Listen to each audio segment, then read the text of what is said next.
जब से मियां साहब पाकिस्तान तशरीफ़ लाए हैं, तमाम मोबाइल फ़ोन्स पर एक ही ट्यून लगी है।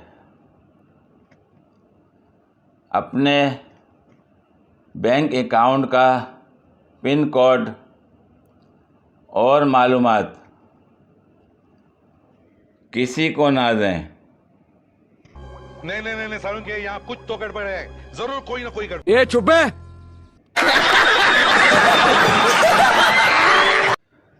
पायलट ने माइक में ऐलान किया कि हम आधे घंटे में लैंड होने वाले हैं और माइक रख दिया, लेकिन माइक बंद करना भूल गया। पायलट अपने दोस्त को कहता है कि अब गर्मा गर्म चाय पीऊँगा, फिर उसके बाद एयर होस्टेस को किस करूँगा।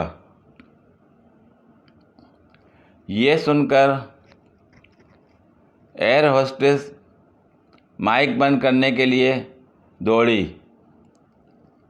लेकिन एक बच्चे के पैर से टकराकर गिर गई।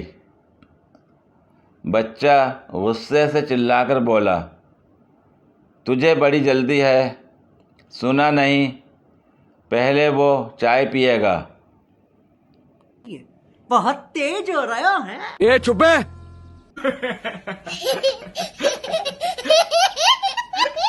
पूरी वीडियो देखने के लिए शुक्रिया। अगर वीडियो पसंद आई हो तो लाइक और शेयर करें, कमेंट में अपनी राय का इजहार करें। मज़ीद वीडियोस के लिए मेरे चैनल को सब्सक्राइब करें। शुक्रिया।